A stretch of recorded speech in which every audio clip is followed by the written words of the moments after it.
And it's Oh yeah, probably a better solution than a PPA. yeah. For me, I think the better solution is app images, but I don't know that everybody like.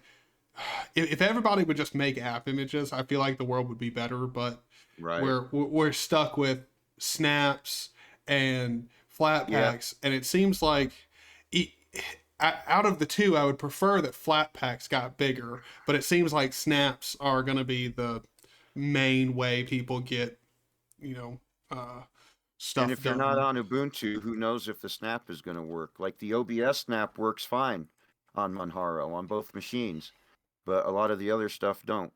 Yeah. And also, I mean, snaps being proprietary, I mean, so many people like I feel like so many people should be like upset about it being proprietary because like snaps being proprietary, I don't really understand. Like I can understand some stuff being proprietary, but I don't really think anything that Snap is doing is like I don't know worthy of being proprietary. Right. I mean, it's essentially the same thing that app images are. It's just Canonical's own version of it. But how's it been going with the Earthship, and what are you doing with Earthship? I am being lazy. It's either been ridiculously hot or raining. Mm-hmm. It's just been raining here. That's it. It's been dreary as shit. Like today it was just hot. Hey. And you're out there in that like dry heat, so it's It's not as real bad hot. as yeah, but it's not as bad as wet heat. Yes, yes, because out here, like if it was to get as hot as it did like somewhere in like Vegas out here, oh, we'd be dead because it's humid out here. Like the heat would kill you. Oh man, we're talking I was at my neighbor's a few days ago and it was sticky. Or at least we thought it was sticky. Mm-hmm. And I made a joke. It's probably like 30% humidity or something like that. Then I went ahead and looked it up on the and little did I know because I thought I was joking. Mm-hmm. No, it was 28% humidity. We're used to such low humidity. 28% humidity feels sticky. I'm like, oh my. And then when you go to some place with like 90% humidity, you feel like you need a machete to chop through the air while you're Uh-huh. walking through it. It's like, oh my God. Yeah, the other day it was like I want to say it was like 84 degrees outside, and the humidity was like at like it was like 50, 53. Like it felt like it was a chore to breathe. Like it sure it wasn't like 100-degree heat outside, but dude, the humidity just makes it unbearable. So I But yeah, understand like not wanting to work in that heat because what are the things that you like are trying or want to get done on my the ship? major my major goal is to get at least about 4 inches of pumice on the roof for insulation Okay. before And winter. what like does that just help keep the house just warmer throughout the Yeah, winter? because right now it's about 3 inches of concrete or plaster right now, and that just the you know the cold just goes right through it. Yeah. And so I need to get some insulation up there. And I eventually want to have about 12 inches of pumice up on the roof for insulation. Okay. Well, I guess before I ask you any other questions, for the people who don't know what an Earthship is, what is an Earthship? Oh boy. Okay, it's an Hmm. autonomous structure built out of recycled materials whenever possible, but and by autonomous structure, it provides for its own power, Mm-hmm. it provides for its own water, it does its own waste management, Mm-hmm. and so there's a gray water planter that takes care of all the gray water, and then you like grow banana trees or whatever inside, and Mm-hmm. and whatever food inside. And then I'm not gonna make black water, but if you are, then it goes to a septic tank, but instead of a leach field, it goes to another contained blackwater planter, and then I think code makes you have to have a leach field after that also. But and the code and they make those blackwater planters just the code people just make them ridiculously huge. You have to build a giant, great blackwater containment. But I'm just gonna have I'm not gonna make blackwater. I'm gonna do dry toilet, and so I know for one of the things that like has always like I think this is super neat about Earthships. So like the air conditioning for it. Can you explain how that works? well, I'm making concrete tunnels on the north side, and then eventually, because I'm not mine's not sunk into the ground. I'm going ground up with mine, but eventually that north side will be bermed with at least 6 foot of dirt, minimum. And so those tunnels will be underground, and I'll have a door, insulated door that I can open inside, and then when you open the skylight outside, the hot air goes out the skylight and draws air through that tunnel, which as the air is going through the tunnel, it gets cooled by the ground, and so you have cave temperature air blasting into the house. I've always thought that's the coolest thing ever. Like, I don't know who originally came up with that, but that's such a smart idea. Like, it's an old idea. It is. It like every time I see stuff about Earthships, it always blows my mind. Just the fact that Earthship design is not normal or like at any level across the world, it's not a standard, which is crazy because when you look into it, it makes so much sense. Completely natural AC. It's built to be self-contained. You can have an entire garden inside. It makes so much sense. And then like for another thing, the code people won't let the kitchen sink go to the gray water sometimes. And so we put a valve, and while the inspector's there, it's going to the septic tank. The inspector leaves, turn the valve, okay, it's going to the gray water planter. Now, there's things you have to do that are just ridiculous. Yeah. I mean, it's the same, like, out here for us, like our shed, for the permits, we were allowed to get a shed that was not powered. So essentially every time the electrician, or like not the electricians, but the inspectors come out, we just turn off the power going to the shed and it passes inspections. But as soon as they leave, just turn it back on and it works. Right. Like it's the most ridiculous crap, but that's just, I mean, they got to make their money some way, you know, like. And then another thing, if the ones that do have like a septic tank and a flush toilet, the water for the toilet doesn't come from the freshwater cistern. It comes from the gray water planter. You're flushing your toilet with gray water. It goes through a filter, and then that I don't. So how much is it going to, or how much has it costed you so far for your Earthship? Oh boy, I've been working on it for about 10 years, but of those 10 years, I probably have maybe a little bit more than an actual year of actual work on it. And most of the cost for me has been labor and concrete. I'm not sure. I'm really not sure. There's the 2x10s and 2x12s for the framing in the front face of the living room were kind of expensive. But and then so far, could you give me like any type of estimate, like 2,000?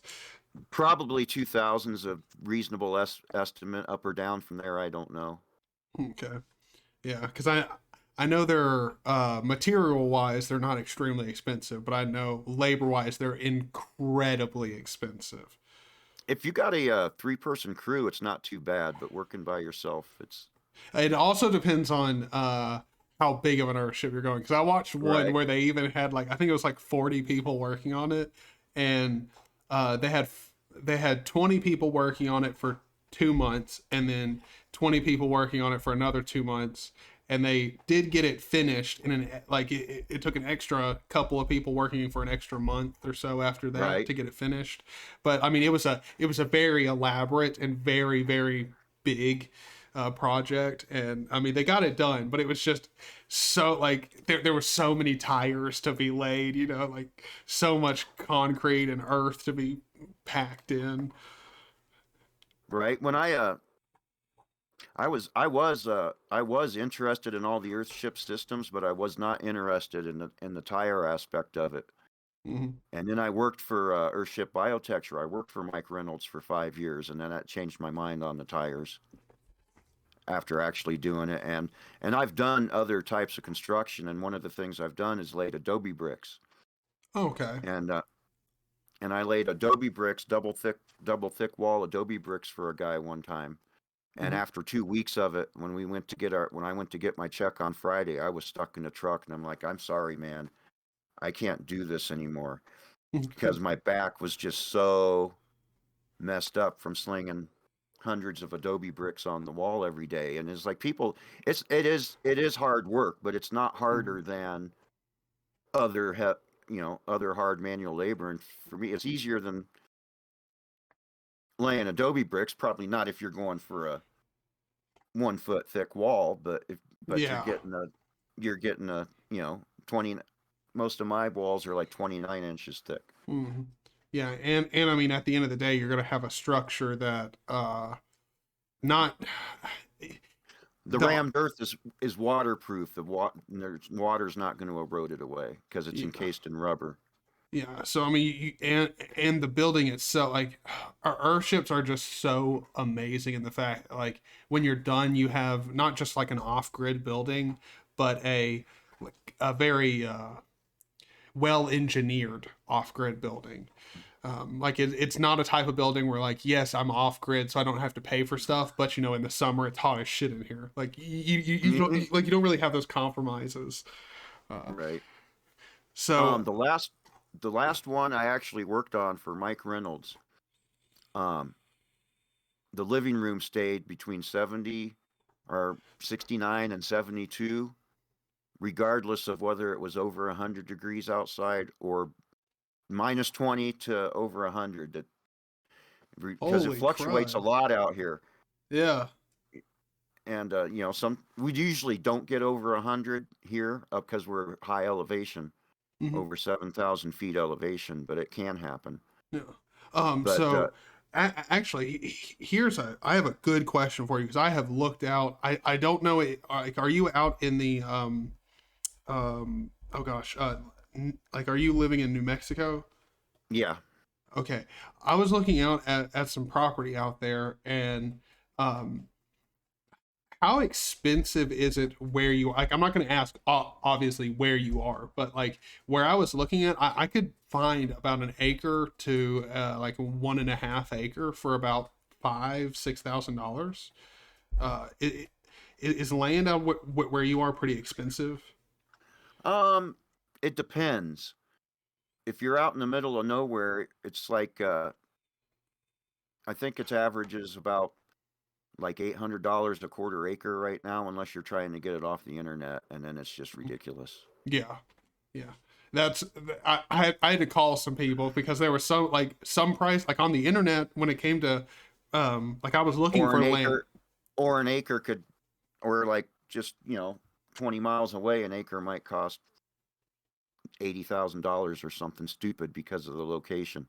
Yeah, yeah. Because I mean I was looking for places that were like about an hour away from any town, and like some places online it was like we're talking like $400 an acre, and then some were like, or not acre, quarter acre, Right. and then other places we're talking like 1,000, 1,500. I'm like, whoa, hold on, like what's the difference in prices? And then a lot of the places that I called and like I actually talked to agents, they're like, yes, a lot of people just put them on there online, just way overpriced, hoping somebody will just buy it Hmm.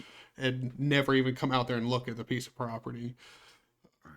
So But also, so how are the building codes where you live? Are they very friendly to your, to Earthship like building?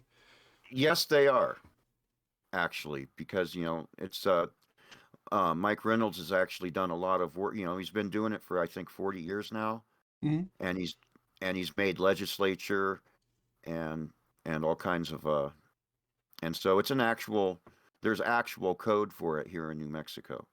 Okay, so like if you're going to build one, you have to like there are It's codes still you have to build up to. experimental housing, but there is actual Earthship building code. Okay. All right. So if you were going to complain about one of the building codes, what would it be? Um, well, I'm kind of going under the radar. Okay. Okay. All right. Well, I guess we won't discuss any more about that. But I did accidentally tell on myself to a building inspector one time, and he's like, you know what? I don't care. It's like if you ever go to sell the place, you'll be better off if you like get it inspected and all that. Yeah. Yeah. I don't know. Especially, I don't know if it's pretty much the same out where you are, but like out here, it's in the South, and it's sort of just like almost everything's run off like the good old boy system, where it's just like as long as you're not going to cause problems for anybody, and it's not something like detrimental to the community or Right. your health, like no one really cares. And even here, it depends on the county. Mm. So some are stricter than others. Same sort of Mhm. here. Like right where I am, they're pretty loose. But if you drive like 25 minutes somewhere else, that county very strict. Because like there was one that we and still here in New Mexico, and the bedroom didn't pass because there was only there's because there's only one entrance, and then you go out to the greenhouse, and in the greenhouse there's two entrances. So we had to take out the glass between the bedroom and the greenhouse, have them inspect it and pass it off, and then come in and put the glass back in. Whereas where I'm at, the inspectors understand what's going on and they actually like it, and so they let things slide. And technically, there are two entrances because you could have a rope ladder going up out of skylight. True. Anyway, Yeah. Well, so other than Earthship stuff, I know last week we talked about the Stream Deck. Are you excited, and will you be purchasing a Stream Deck? probably not because I can't afford it, but I'm excited. It looks like if you haven't ordered it yet, though, you're going to be waiting until the middle I or the end of 2022. Yeah, I reserved a middle tier one for $5, and I don't expect to get the like I'm pretty sure when I pressed the order button, it was for quarter two of next year is when I would should expect to get it shipped to me. So I'm pretty sure if you've waited till, especially if someone's watching this after this has gone up, yeah, Right. yeah, you're looking at quarter three, quarter four of next year. But I'd probably be going for the cheap one and then waiting for someone to open it up and post it. Yeah, well, I Which mean, was what? according to Valve, you can just slap Yeah, an NVMe drive in every single but it's model. not user serviceable either. I'm sure there's Yeah, going to be some obstacles to getting that yeah. thing opened up. But someone will do a video on opening it up. I I heavily believe it'll just be one of those things where like it it won't be like breaking anything to open it up. It's just like because of the screws on it, maybe you need like an iFixit kit or Yeah. something like that. Um, but I think it's absolutely incredible. Here's the main thing: as long And as even if not, what they got like 256 gigabit SD cards or bigger. hmm Yeah, not as fast as a was that NVMe drive, but yeah, but so like with the micro SD, it's still not going to be fast, but you could easily. I mean, a 1 terabyte or even not a 1 terabyte. Even if you just went with a 512 gigabyte micro SD card, you'd be Yeah. set for quite a while, and you get multiple of them. Like, I mean, you don't just have to Right. get one. And one 512 gigabyte, like, what is that, $60? Like, I'm not sure anymore. yeah, I'm pretty sure they're going to cost like around $60 to get 500 gigs. So that's not bad. But then the one thing that I do really hope, it would be asinine for Valve to somehow require this, but I assume if you buy the base tier model, you can put an NVMe drive in it and then just install SteamOS to that new NVMe drive and just use Right. the EMC as an extra storage. As long as you can do that, I'm probably going to be really upset at the fact that I bought the like middle model. You know what? The middle model to me looks to be like the most ideal one as I far as price and what you get. Yes, Even though I believe so. I'd personally go for the cheap one because, well, I'd be afraid of opening it up because of breaking a $400 device. But I'm not the Yeah, kind of guy that's afraid of opening something up like that in same. general. I think for the average person who is never going to open it up, like they're not even going to Yeah. take the chance, go with the mid tier. The mid tier is the Yeah. best. But sadly, for someone like me, I have a feeling in the end I'm going to be like, damn it, I should have just saved the money. But I know for a fact that I'm still going to love it, because as I know I'm going to love it, but the one thing that I am really, really hopeful about is I'm really hoping that when I get it, it's going to have the performance that I expect it to have. Because if it does, this will be the first handheld gaming console, not just handheld, but the first console that you can buy and develop a game on the console and release it on the Well, console.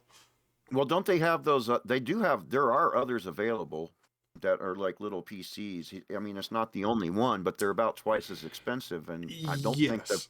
and the performance isn't as good. Yes, like that's why I don't consider those consoles, because there are the GPD Win, like whatever handheld And a consoles. Neo, and also the Neo Yeah, something or other, whatever it yeah, is. the AO Neo. Yeah, I know what you're talking about. They're unique and cool products, but they're all using essentially, like, even the best ones are just using Intel Xe graphics. Like they're just a built-in Intel. Like this is the first one where it's a true console. It's got a dedicated graphics card chip in it. And Right. It looks like performance-wise, it's going to blow away my 3400G desktop. yeah, I'm super stoked for, I mean, sure, my $1,000 laptop here has better performance, but we're talking about, I've got an extra, like, as far as I know, that chip should have about the performance of in between a 560 and a 580 is where it should sit. So at spending $530, less, like about half of what my laptop cost, I'm getting about 2/3 the performance. That's fantastic. I'll take it. Well, an RX 580 was my graphics card target before the prices went stupid. Yeah. And we're talking about a device here where you can spend $400 and take it with you anywhere. Right. And I mean, at the power envelope that we're talking about, even docked, That you could play it for all day. I don't know how they did all that in 15 watts. Isn't that what they said the max was? Yep, 15 watts. Holy Incredible. cow. I mean, incredible. Like, that's something that people need to be talking about. The fact that we Right. have an RDNA2 chip. The TDP is absolutely insane for what it is. And the fact that you can get that chip, and as far as I know, it will scale down to a minimum of 4 watts. So if you can get that bad boy docked and use it as just a web browsing, sort of like, I mean, what we're doing now, like recording with OBS, having Discord open and all that, sitting around 4 to 5 watts. I mean, geez, that is incredible. Right. Oh, I mean, I am really stoked, just because, yes, the performance and it gaming and stuff is very cool, but the fact that you can take that and essentially have a 22,000 milliamp hour battery pack with you and run that for what is that, an extra 20, or not 20, I almost said 20 hours, good lord, an extra 2 hours minimum playing a AAA game, maybe an extra 8 hours if you're just doing the web browsing and stuff. Right. So I mean, I'm stoked. I think it's going to be epic. I don't know. I'm still worried about performance wise. I still want to see how it is in doing like streaming and stuff like that on top of playing a game. But with it having 4 cores and 8 threads and being able to turbo up to 3.5, I think it'll handle most we throw at it. Right. But I am still interested. I haven't heard anybody talking about this, but how hot is it going to get while you're trying to do all of that stuff? Right. Like when you're playing, how bad's it going to throttle? Well, for me, I know for a fact that it's not going to throttle horribly, but no one's talking about how hot the device can get. Well, if it gets hot, won't it throttle itself? Yes, but they do have that, like they do have the active cooling on there. So essentially what we've got is like, there's 2 options. If the chip is actually too hot for the device, like device's cooling, it's either revving up the fan. That fan's going to be loud as shit, which I don't think they're going to do. I'm pretty sure Valve is smart enough that like by this day and age, everyone agrees a loud mini fan is the most atrocious thing you can do. So I don't think they're going to do that. But I would be interested to see if they do it where there's a whole bunch of, essentially like they've taken the frame of the device and made it more of a heat sink. So the whole device is meant to spread out heat. I think that's the method that they're going to use to sort of disperse heat. And I'm worried. Kind of like the Raspberry Pi 400. It's the most performant of the Raspberry Pi 4s because it's got that big chunk of aluminum as big as the keyboard dissipating heat. Yeah. I'm just nervous that like it's going to be able to keep itself, from thermal throttling, but the whole device be sitting at like, like 70, 80 degrees, like Fahrenheit, just sitting there, just getting like, making your hands just sweat a whole bunch, right. Which is not going to be fun. I hope that the chip is cool enough to have that not happen. And I have faith that it won't, but anything else interesting going on? Well, I'm now that I've got the Pentium going again, I'm turning it into a RetroArch rig. What games are you looking forward to playing on it? Well, now? so far I've got all the Super Nintendo, all the Genesis, and all the MAME stuff on it. I don't know where to go with next. Now, all of these ROMs, I assume, were acquired 100% legally, correct? Oh, of course. Yes, of course. I mean, of course. I just had to ask because, of course, we all get our ROMs legally. This just has to be stretched. I don't know if I want to try Nintendo 64 on it because it is a Pentium. I don't know how it'll handle that. I mean, to be honest, I'm still surprised that you were able to stream on that thing.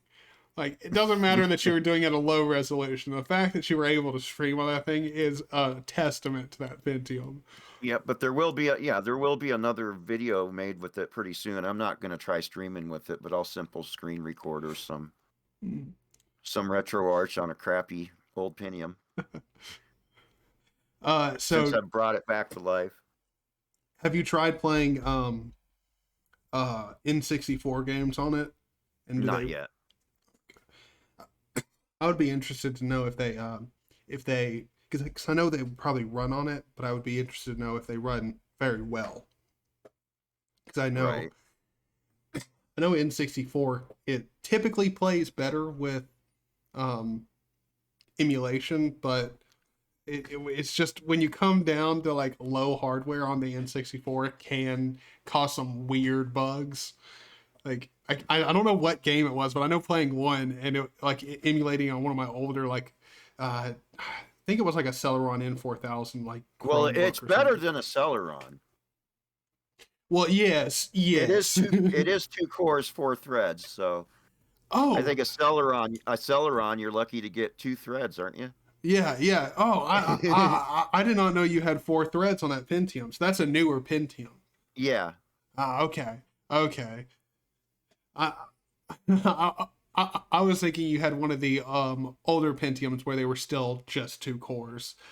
Still better than Celerons, but Well, it's about 7 years old now, maybe, oh, since they okay. were making them new, Dang, I somewhere in still didn't there. know they were making Pentiums back then with Well, hyperthreading.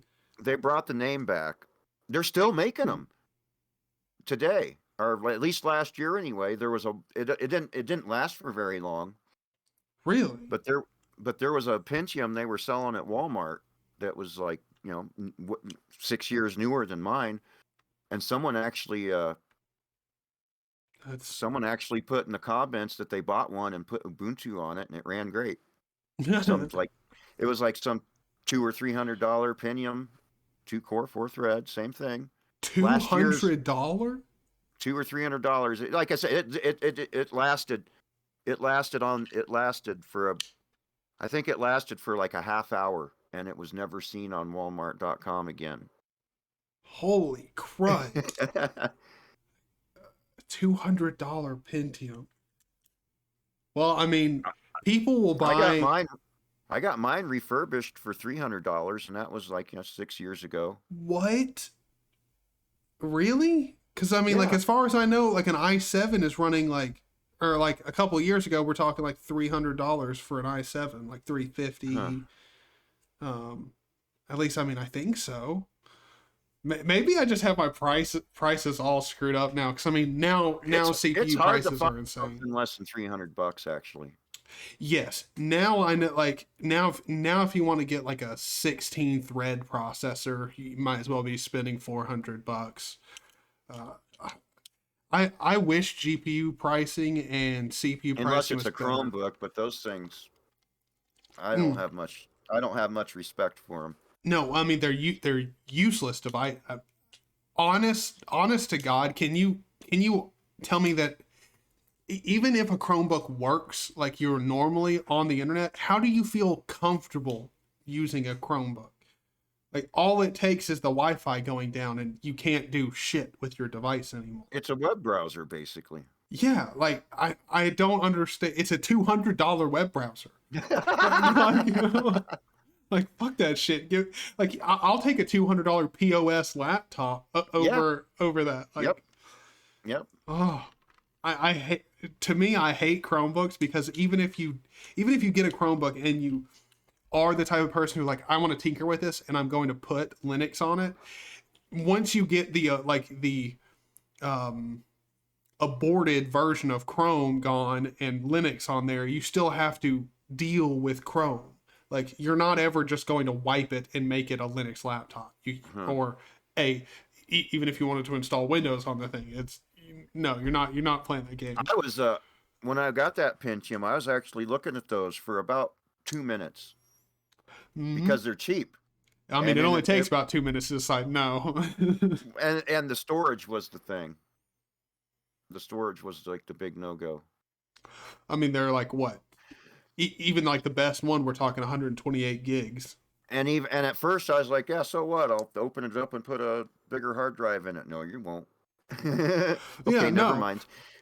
yeah, no, because there's, I mean, most of them are soldered. Soldered right onto the board. Yep.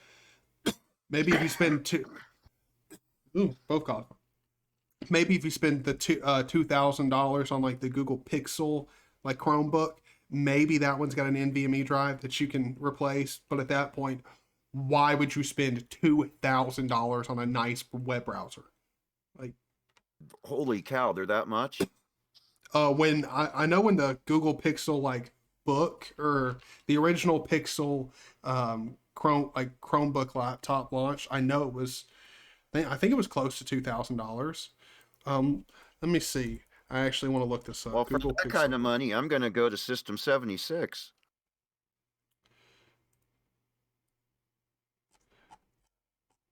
Okay. Let's see.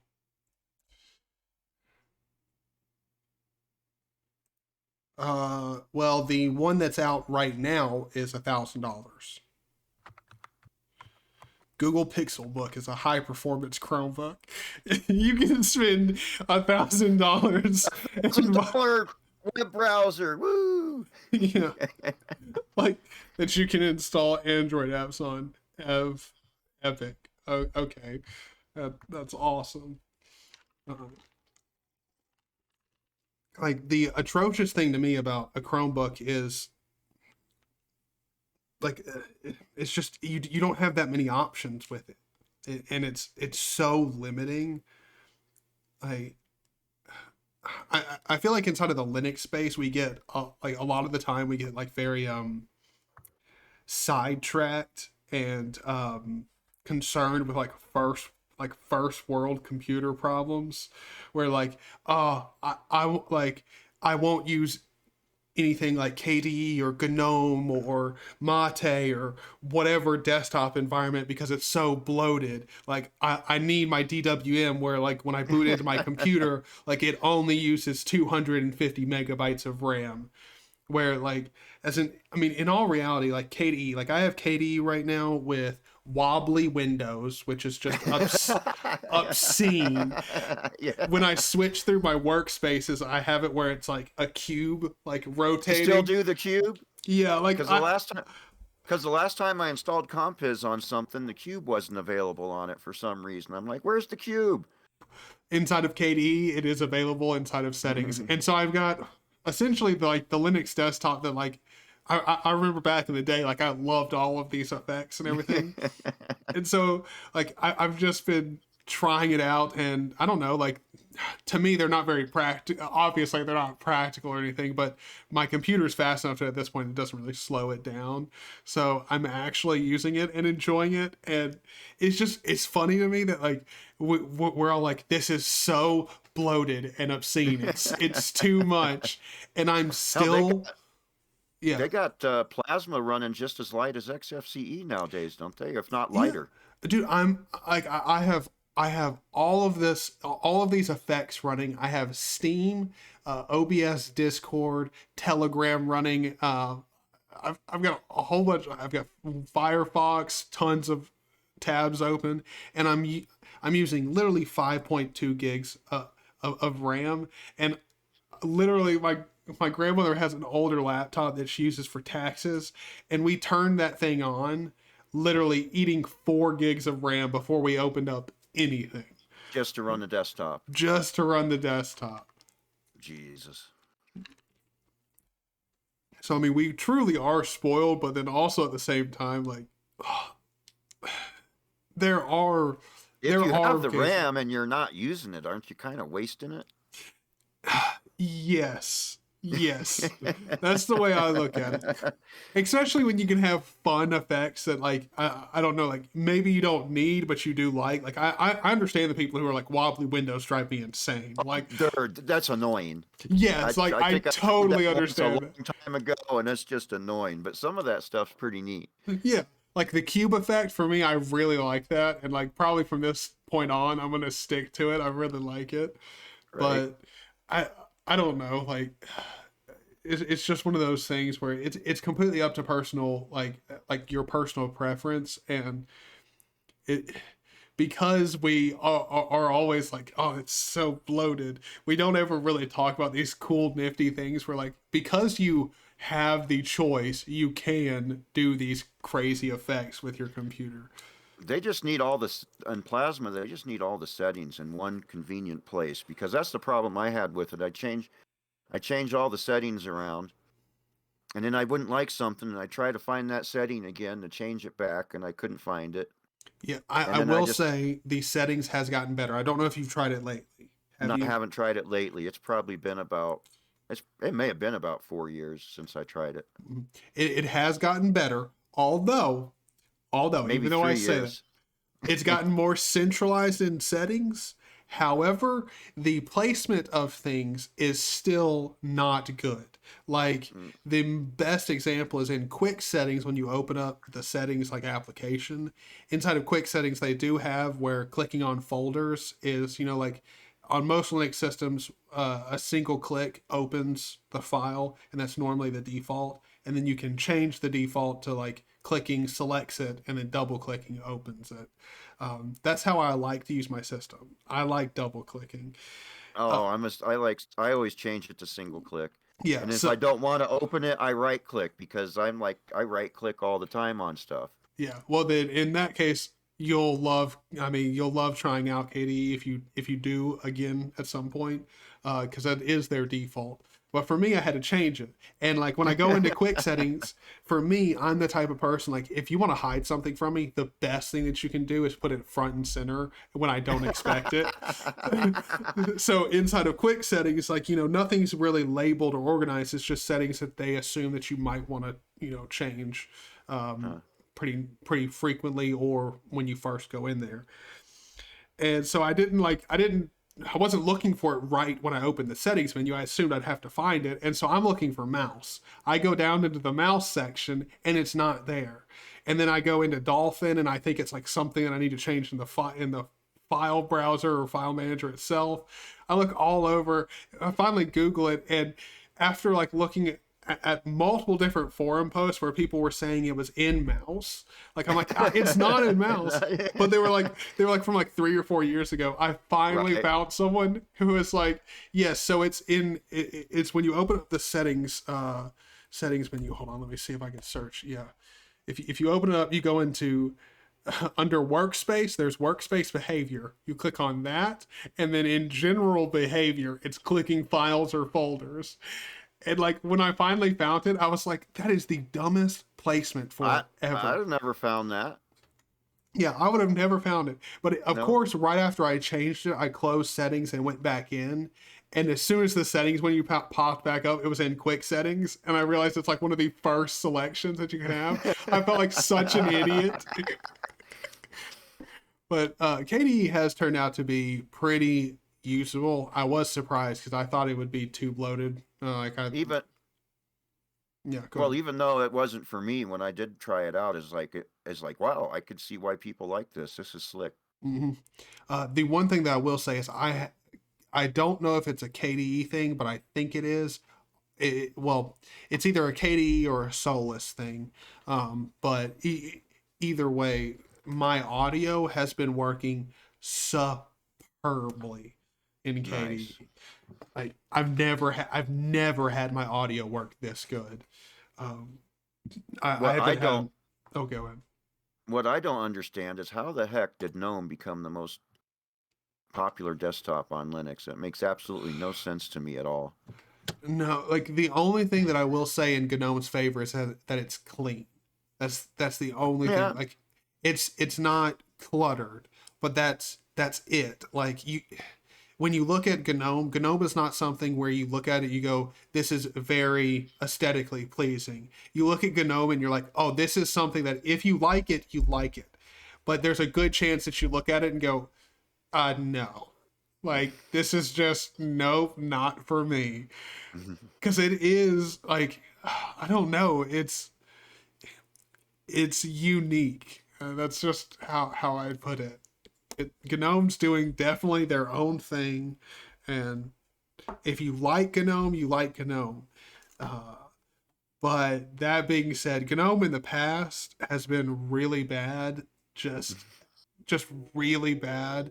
I don't understand the people who defend GNOME like a ton because in the past it has been so easy to break GNOME, and Yep.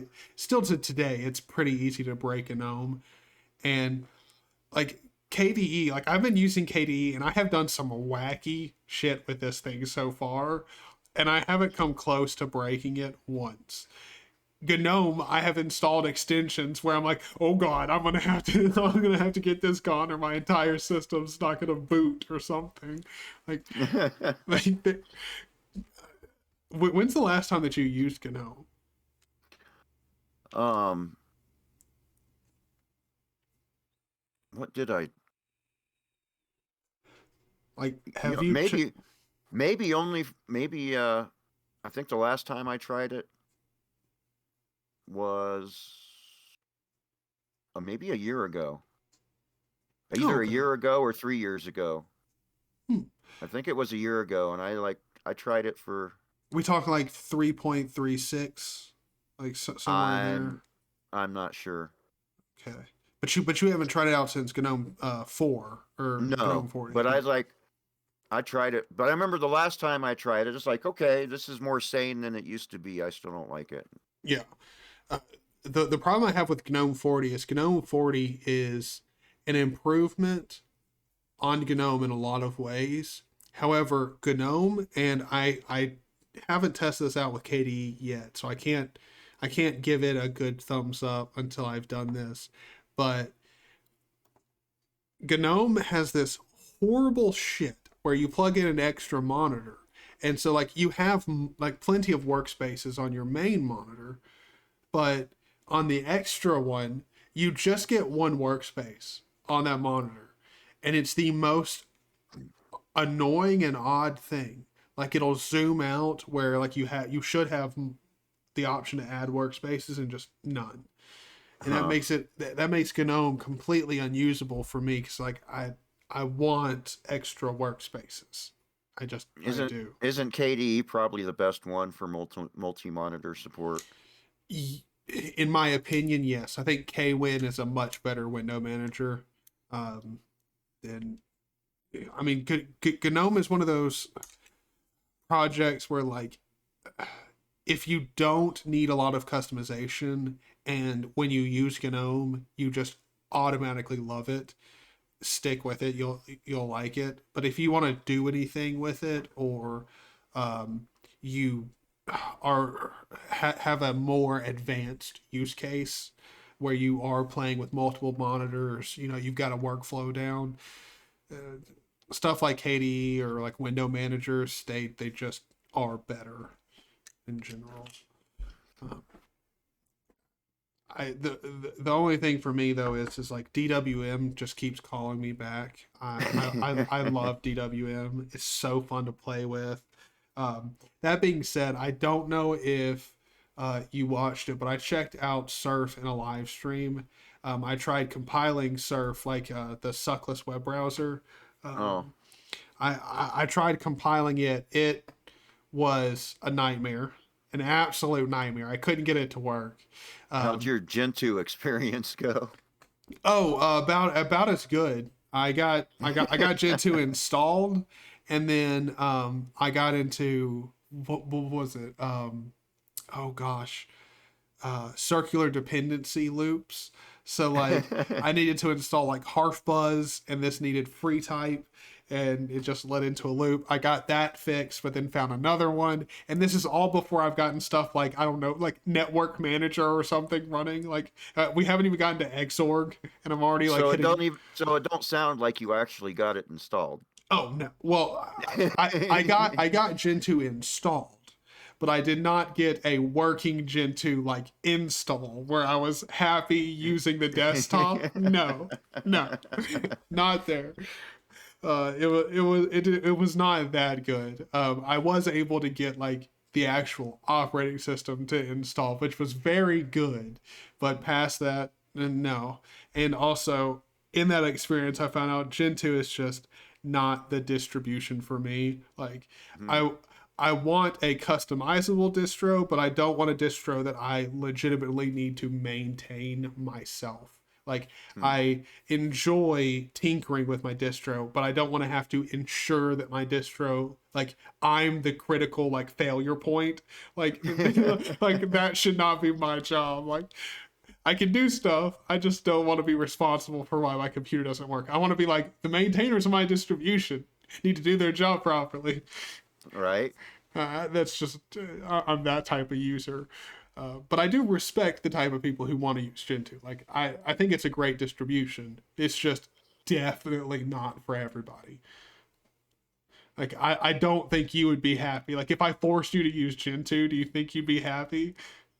I probably not because I'd be lost. Yeah. Yeah. Like well, I think by the third week of not having a computer, you might be pretty pissed off.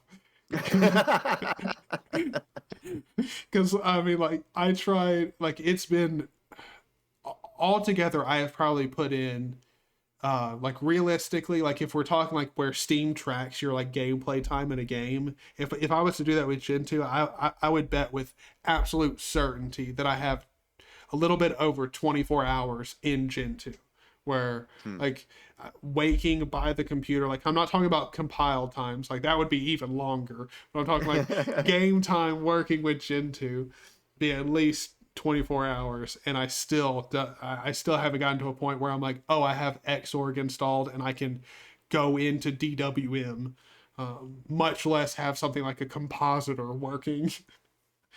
But I don't know. Like, I wish one day I could get something like Gen 2 working, but I honestly don't see a benefit in it. So, Right. yeah. I guess you learn a lot about everything under the hood, but Yeah, but then at the end of the day, do you really need to know anything under the hood?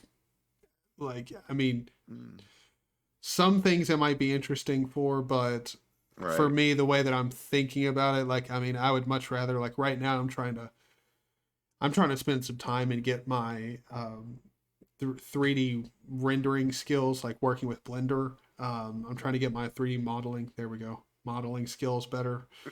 Right. So Blender's enough of a learning curve without exactly, like, dude, without just trying to get used to, like, not just used to the key bindings, but like get them into muscle memory. It is such a challenge because there's so many things that you do. Like for me, like I've been watching a whole bunch of tutorials and watching people who use Blender all the time and trying to mimic their key binding, instead of doing something like where I just like grab something and make it smaller, or scale something, make it smaller or bigger. Just getting used to using the key bindings instead of spending extra time. That is such a challenge. There's just so many freaking key bindings in Blender. Well, you just need to make an overlay for your keyboard. Are those still a thing? They used to be a long time ago. Yeah, I'm just lazy. Someone's probably already made one. Mhm. Oh, no, this is completely off topic, but have you played the Ghost Runner demo on No. Steam? You absolutely, for one, it should just work under Proton. Like um I I just installed it using the latest version of Proton. Um, it is so fun. You absolutely have to try the demo, and it runs. You can do the render scaling on it, so like doesn't matter if you can't push like a super high resolution. You could push your native resolution and then turn the render scale down. Huh. It looks so good. The movement so fun. Well, I'm running 1280 by 720 on this laptop because everything's so small, and it's only a Mm-hmm. 13-inch screen. Everything's just too small on Yeah. 1920 by 1080, and yeah, I could scale it up, but as Yeah, for 1280 by me, 720, the size of everything is right.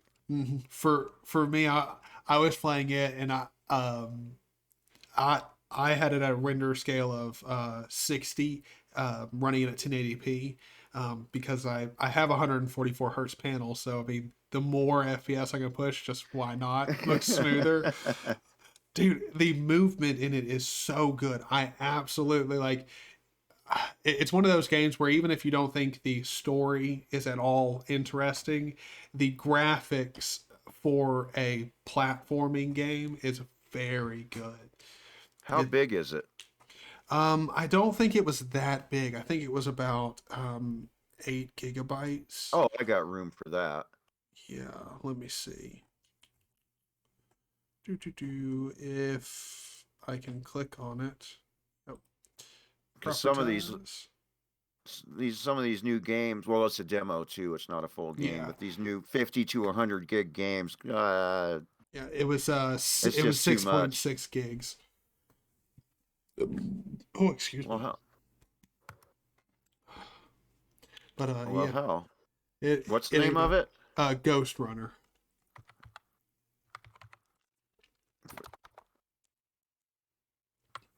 You will legitimately be thankful that I shared it. It is a very interesting title.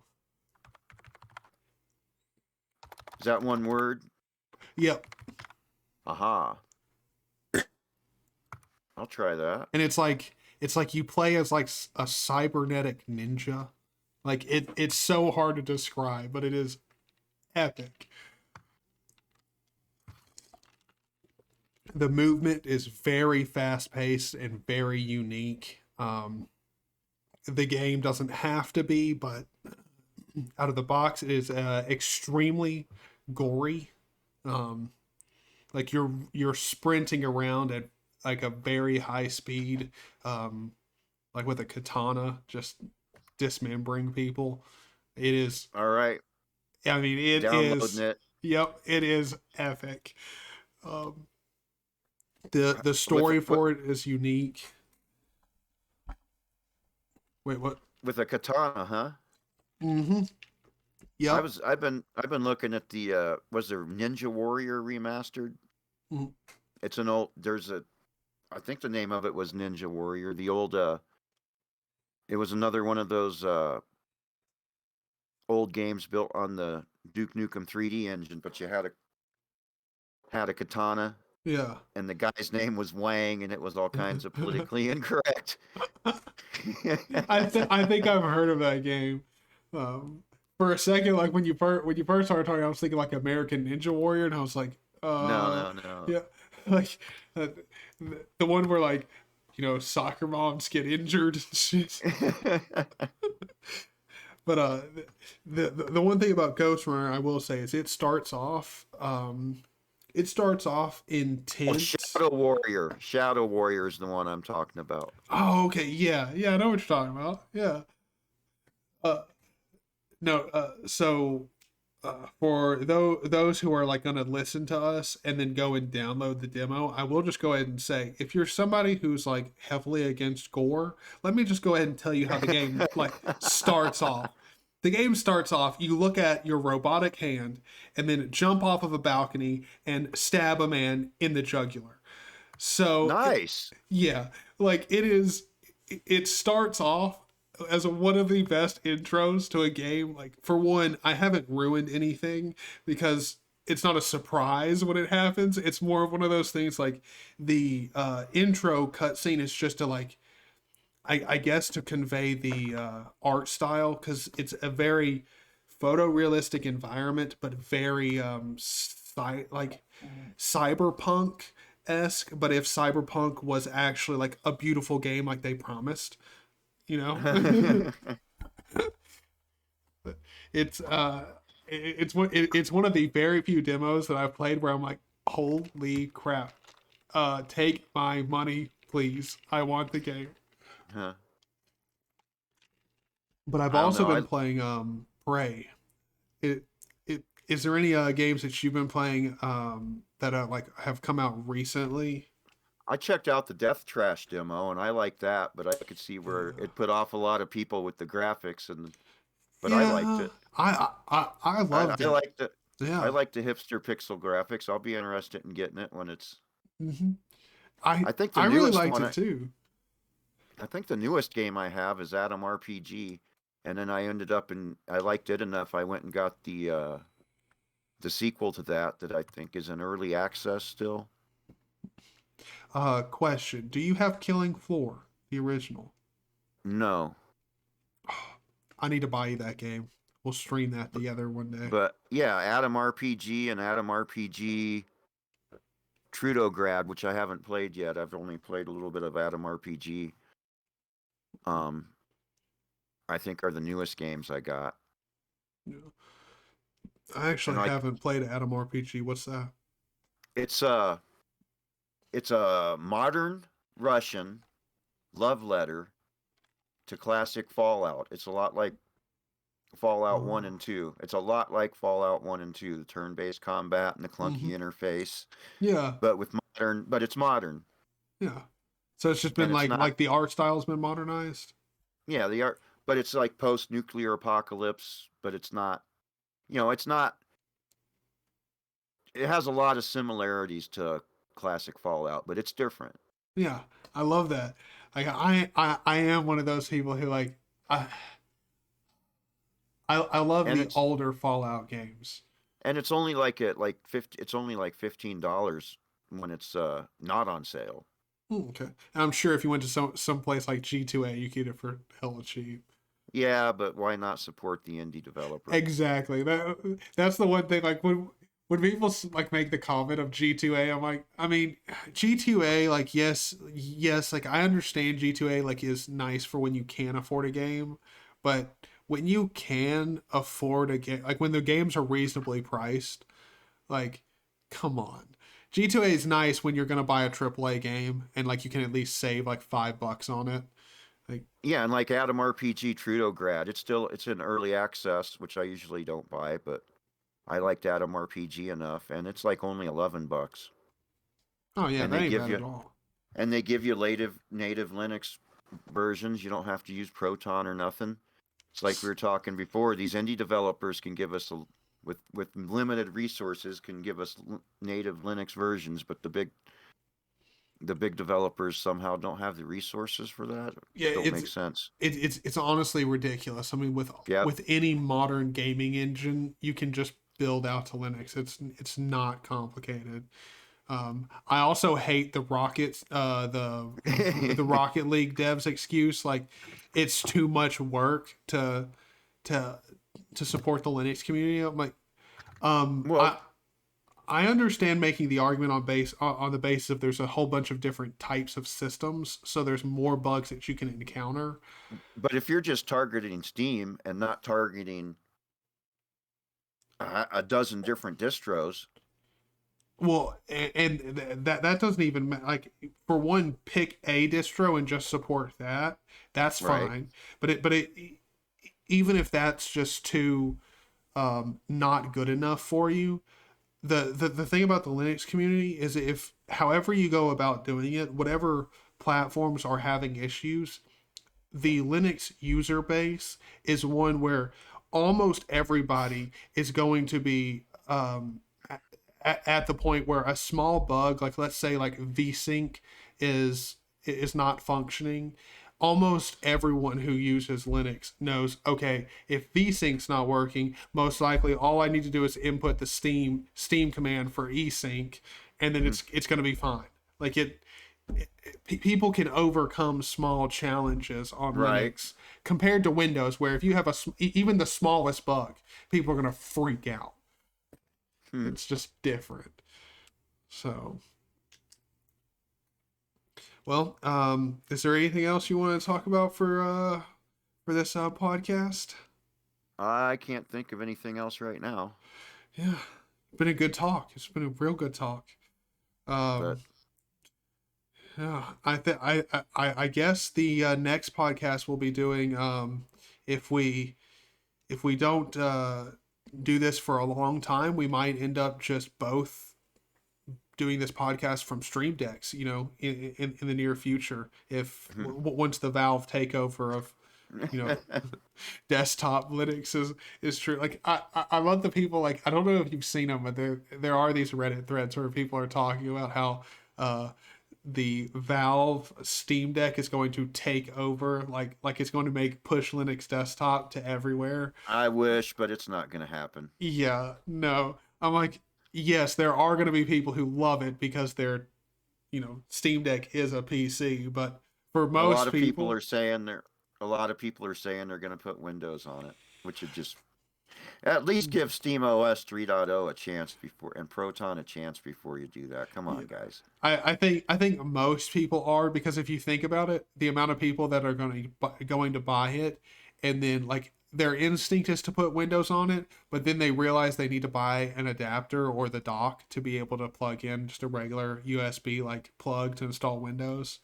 Hopefully, that will just discourage most people from just immediately installing Windows on it. Yeah, but any standard dock will work with it, and those are pretty common with the Yeah. USB-C now.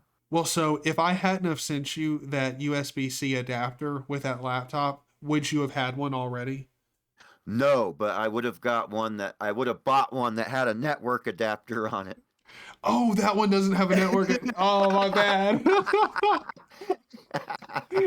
I didn't even think about it. I would be plugging directly into the router instead of using Wi-Fi. I forgot. No, it's one of the like white ones that's supposed to like match a MacBook, but I've got a But that's USB-C to Ethernet thing. It's up at my grandparents' house, and I found it not too long ago. I was like, I feel like this was supposed to go somewhere. That's where it was. and that's just new laptops in general. They just don't put that port on there. Yep. Yep. Well, I'm definitely starting to get a little tired. We for anybody who's watching this, we started this later. We were supposed to record this earlier in the day, but I was away from the house and I got caught up, and then it took hours to get away. I was at a family friend's house, and then it turned out that they wanted to play cards, and I had to like essentially be like, okay, y'all, I'm really supposed to be doing something. Can I go? But it's been a pleasure talking with you, man, and we'll do this again next week. All right. All Sounds right. great. All right. Well, and I will go ahead and say thank you for all the people who support the channel and all the stuff that we're doing. You can find Jeff and Low Spec Linux Laptop links down in the description below. Check out everything that he's doing, and you live stream. What is it? Every day or every other day? I need to be more consistent. Same here, but we won't talk about that. Every other day is probably more realistic. All right. Well, check him out and make sure you're subscribed, because you don't want to miss it. He's great. He does some fantastic live streams, and also the people in his live streams make it even better too. Because when you're gaming, we have great conversations. So.